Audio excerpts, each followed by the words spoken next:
नमो नारायण। अभी अभी जो पहलगाम में दुखद हादसा हुआ है, जिसके बारे में बात करने के लिए न मेरे अंदर साहस जुट पा रहा था और ना ही शब्द। उस हादसे पर कुछ कह सकने की मेरी स्थिति नहीं है, लेकिन उस हादसे के बाद जितनी तेजी से ये भारत और पाकिस्तान के बीच में स्थितियां बदल रही हैं और जितनी तेजी से हर मिनट एक कोई नया डेवलपमेंट हो रहा है, उनमें से कुछ पर बात करनी बहुत जरूरी है। तो पाकिस्तान क्या सोच रहा है, भारत क्या सोच रहा है, डिटेल में हम बाद में जाते हैं, लेकिन सबसे पहले एक बात करते हैं कि भारत ने जो रिएक्शंस दिए उसमें सबसे इंपॉर्टेंट रिएक्शन था कि जो हम इंडस वाटर ट्रीटी जो भारत और पाकिस्तान के बीच में सन 60 में हुई थी, उसको कैंसिल कर देंगे। और कैंसिल कर देंगे उन्होंने अनाउंसमेंट किया, और इधर पाकिस्तान ने इस स्थिति में कि ऐसा हो जाएगा तो एक नीजर्क रिएक्शन दिया, और नीजर्क रिएक्शन देते हुए कहा कि हम शिमला समझौते को रद्द कर देंगे। इधर पाकिस्तान ने कहा, इधर भारत ने शिमला में जो उनका एक भवन था जहां पर ये समझौता हुआ था, वहां इसको लेकर एक झंडा लगा रहता था, उसको निकाल के बाहर कर दिया। मतलब तुम तो बाद में कहोगे, हम पहले कर इस काम को कर देंगे।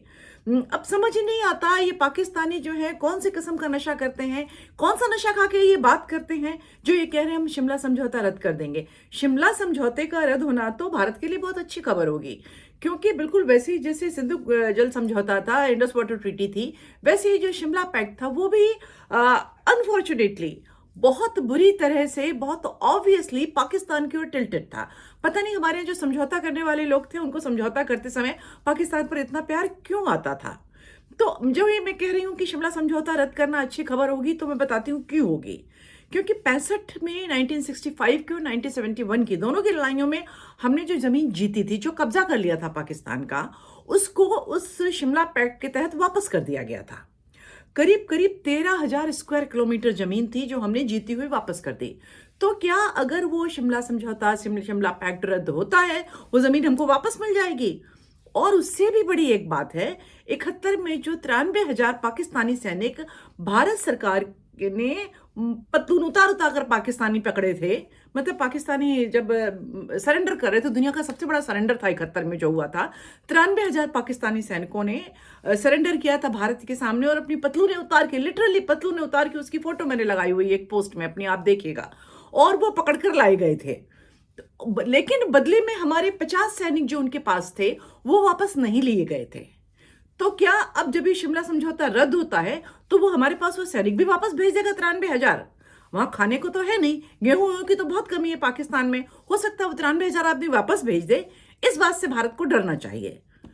और इसके अलावा अगर शिमला समझौता रद्द होता है तो एलओसी की जगह पर जो है, जो लाइन ऑफ सीज फायर है, वो एक तरीके से सीमा बन जाएगी। और आपकी सूचना के लिए बता दें कि लाइन ऑफ मतलब कंट्रोल खत्म हो जाएगी। और आपकी सूचना के लिए बता दें कि पहली बार भारत कल से सीज फायर का उल्लंघन करके अंदर जाकर उनको मार रहा है।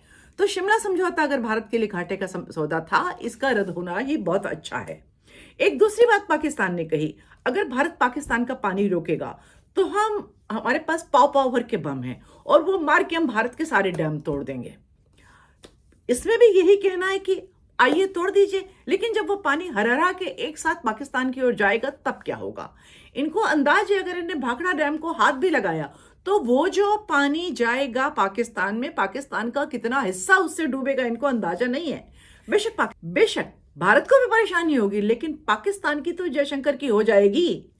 वर्ल्ड बैंक जो इस समझौते में पंच बना हुआ है, वो कोई भी बाइंडिंग पावर नहीं है उसके पास, वो केवल पंचायत ही कर सकता, भाई तुम ऐसे कर लो, भाई तुम ऐसे कर लो।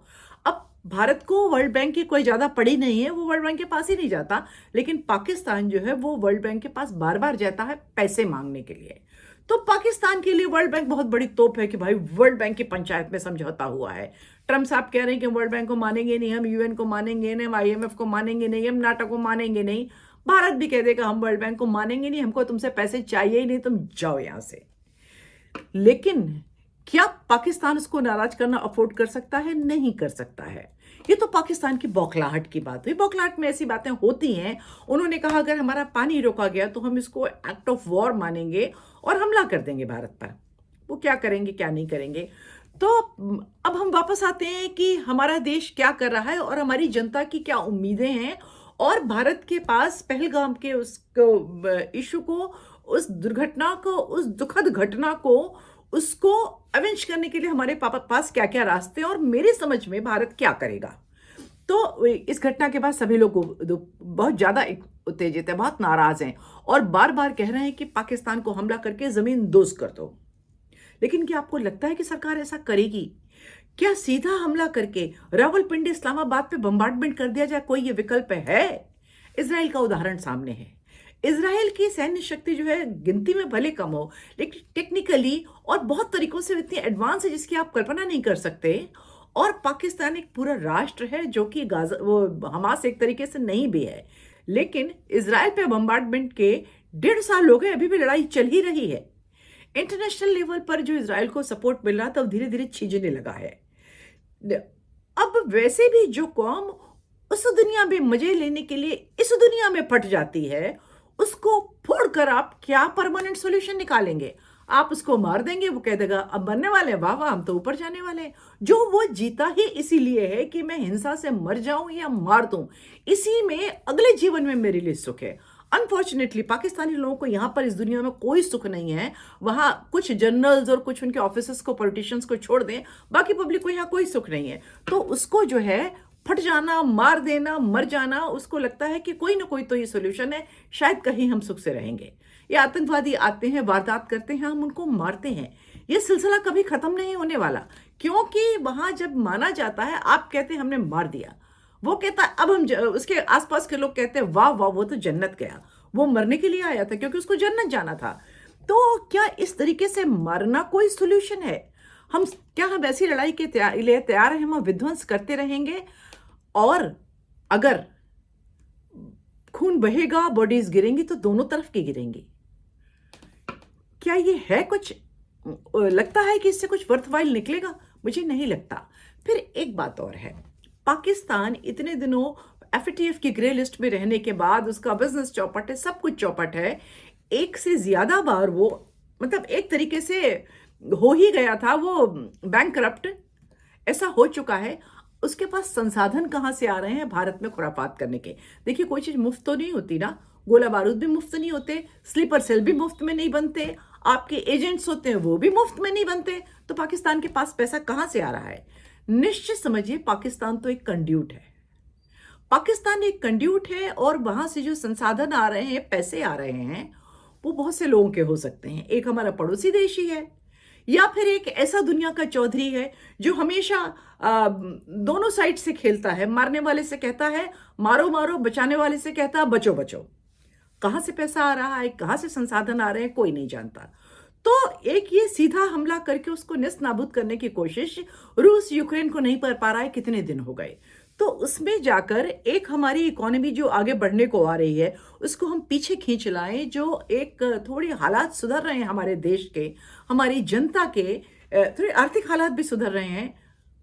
क्या हम जो है जो हिमाचल का हिस्सा है, जो उत्तर प्रदेश का है, या तमिलनाडु का है, कर्नाटक का है, महाराष्ट्र का है, जहां दुनिया भर की जो है बड़ी बड़ी कंपनीज अपनी यूनिट लगाने आ रही हैं, उनको हम सुरक्षित रख सकेंगे? एक बम गिरना मतलब ये सब खत्म। और यही जो चीज है, शायद जिस देश से व्यापार हट रहा है और हम फायदा उठा रहे हैं, वो देश चीन शायद इसके पीछे इन्वॉल्व हो। तो क्या इतने सारे फ्रंट खोल लेना, बांग्लादेश का फ्रंट अभी सुलग ही रहा है, मुझे ऐसा नहीं लगता कि सीधी लड़ाई कोई ऑप्शन है। और होगा क्या, इनके हाइडआउट उड़ाए जाएंगे, इनका जो है सिस्टम यहां पर ध्वस्त किया जाएगा। जब एक बार सिस्टम ठीक से ध्वस्त कर दिया जाता है तो इनको अपना नए स्लीपर सेल्स बनाने और नए एजेंट बनाने में कुछ साल लगते हैं, 2-1 साल शांति रहती है। और एक बार आपको फिर बताएं कि ऐसा लगता है कि सरकार और सैन्य बलों को किसी ऐसी घटना का अंदेशा था, क्योंकि पिछले हफ्ते ये सुनने में आया था कि फॉरेस्ट कॉम्बिंग के जो एक्सपर्ट्स हैं, वो जो फोर्स जो नक्सलबाड़ी में काम कर रही थी, उसका कुछ एक पोर्शन, कुछ लोग उसके वैली में आए थे और ये कॉम्बिंग ऑपरेशन की तैयारी शुरू हो गई थी, उन्हें कश्मीर में डिप्लॉय किया गया था। तो ये एक चीज जो है बड़ी इंपॉर्टेंट की जा रही है। मेरे हिसाब से भारत बहुत सारे फ्रंट्स पर एक साथ काम करेगा। और जितना मैं अपने प्राइम मिनिस्टर मोदी को जानती हूं, अगर पाकिस्तान कह रहा है हाय हमारे ऊपर बम गिरने वाला है, तो भारत कुछ भी करेगा, बम तो नहीं ही गिराएगा। मतलब भारत वो करेगा जो पाकिस्तान ने तो क्या, हमारे आपके जैसे भारतवासियों ने भी सपने में भी नहीं सोचा होगा ऐसा कुछ होगा। तो ऐसा क्या क्या हो सकता है? तो सैन्य ऑपरेशंस जो होते हैं, जो मिलिट्री ऑपरेशंस होते हैं, वो तो बहुत सोच विचार के किए जाते हैं, जहाँ पर टाइम भी हमारी पसंद का हो और जगह भी हमारी पसंद की हो। वो इमोशन में आकर नहीं किए जाते हैं, बड़ी तैयारी उसके लिए चाहिए होती है।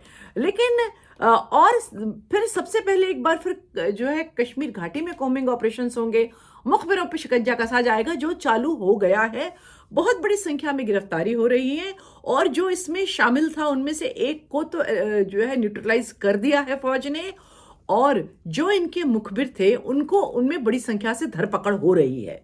इसके अलावा क्या होगा कि इंटरनेशनली पाकिस्तान को आइसोलेट किया जाएगा, उसके हालात खराब किए जाएंगे, उस पर शिकंजा और कसेगा, आर्थिक प्रतिबंध और लगेंगे, बॉर्डर पर और ज्यादा चांदमारी होगी, ट्रेनिंग कैंप्स की गिनती में और ज्यादा कमी आएगी, और सबसे बढ़कर जो होगा, पाकिस्तान के अंदर जो उनके टेरर कैंप्स हैं उनको तो इधर से भारत उड़ाएगा, लेकिन बलोच, सिंधी, कश्मीरी, पख्तून और ज्यादा सक्रिय होंगे। वैसे आपके एक खबर के लिए बता दें कि कल से बल्कि परसों से इन्होंने डूरन लाइन पे अफगानियों ने बहुत तेजी से गोलीबारी शुरू कर दी और काफी अंदर तक वो दोबारा घुस गए हैं। दोबारा से मतलब वो जो पिछली बार घुसे थे वहां से वापस नहीं निकले थे, थोड़ा और अंदर चले गए हैं। और ऐसा लगता है कि बहुत जल्दी ही पीओके में, सिंध में, बलूचिस्तान में और केपीके में एक सिंक्रोनाइज नया, जो आपने एक महीने पहले वहां देखा था लड़ाई का मंजर, वो दोबारा शुरू होने वाला है। हम लोग को कुछ ही देर इंतजार करने की बात है। और इन सब से बढ़कर जो एक चीज आई है वो है इंडस वाटर ट्रीटी, जो पाकिस्तान को घुटनों पे ला देगी। अब जब 2016 में जब हमारे यहाँ इन्होंने एक हत्याकांड किया था, तो जो हमारे उस समय के जल संसाधन मंत्री थे नितिन गडकरी, उन्होंने कहा था कि खून और पानी एक साथ नहीं बह सकता, मैं पाकिस्तान का पानी रोक दूंगा और वो पानी हमारे जम्मू के, कश्मीर के, हिमाचल के, कुछ हरियाणा तक के किसानों को पानी देगा। उस समय लोगों ने बहुत हंसी बनाई थी कि पानी रोक देंगे, क्या मतलब टोटे बंद कर देंगे। लेकिन आपको जान के ये आश्चर्य होगा, खुशी भी होगी कि आज इस बात को 9 साल हो गए, धीरे धीरे धीरे भारत इस पर लगातार काम करता जा रहा है। भारतीयों को नहीं पता चल रहा है, लेकिन अगर कभी आप पाकिस्तानी चैनल देखें और कभी वहां के विमर्श देखें, तो वहां बहुत बड़ा हिस्सा था जो अब खेती के काबिल नहीं रह गया है, और कुछ हिस्सा उसमें से सिंध का है और कुछ कश्मीर के नीचे का है, जहां पर एक तरीके का सूखा जैसा आ रहा है, क्योंकि उनकी नदियां कुछ हद तक सूखती जा रही हैं। अब देखिए, लोग तो ये कहते हैं कि न तो ये फिजिकली पॉसिबल है और न डिप्लोमेटिकली पॉसिबल है, क्योंकि एक अंतर्राष्ट्रीय पंचायती कहूंगी मैं सिस्टम के तहत, जिसमें बीच में था वर्ल्ड बैंक और ये समझौता हुआ, इसलिए किया नहीं जा सकता। तो देखिए, इसकी तैयारी धीरे धीरे धीरे धीरे तब से वो कर रहा था भारत, और किसी ऐसे ही मौके की तलाश में था जबकि इस समझौते को तोड़ दिया जाए। और आप लोगों को शायद याद होगा, लास्ट ईयर मैंने एक वीडियो बनाया था, मतलब 2024 अक्टूबर नवंबर पे, कि भारत सरकार ने इनको एक नोटिस दे दिया है पाकिस्तान को कि इस समझौते पर हम दोबारा बात करेंगे और आप हमको कंप्लायंस दीजिए। और जब पाकिस्तान ने जवाब नहीं दिया था, तो उन्होंने एक पर्टिकुलर टाइम दिया था कि मेरा ख्याल है वो अप्रैल एंड में वो टाइम खत्म होने वाला था, कि अगर आप इस तारीख तक ये जवाब नहीं देंगे तो हम यूनिवोकली समझौते को रद्द कर देंगे। अभी उस लेटर पर किसी का ध्यान गया नहीं है, और जो ये बार बार कह रहे हैं कि हम समझौता रद्द कर देंगे, शायद इसी आधार पर कह रहे हैं। और इसको लेकर कि भारत समझौते को ठीक से प्लान नहीं कर रहा है। 2016 के बाद पाकिस्तान गया भी था, इंटरनेशनल कोर्ट पे गया था, जहां से वो हार कर वापस आया था।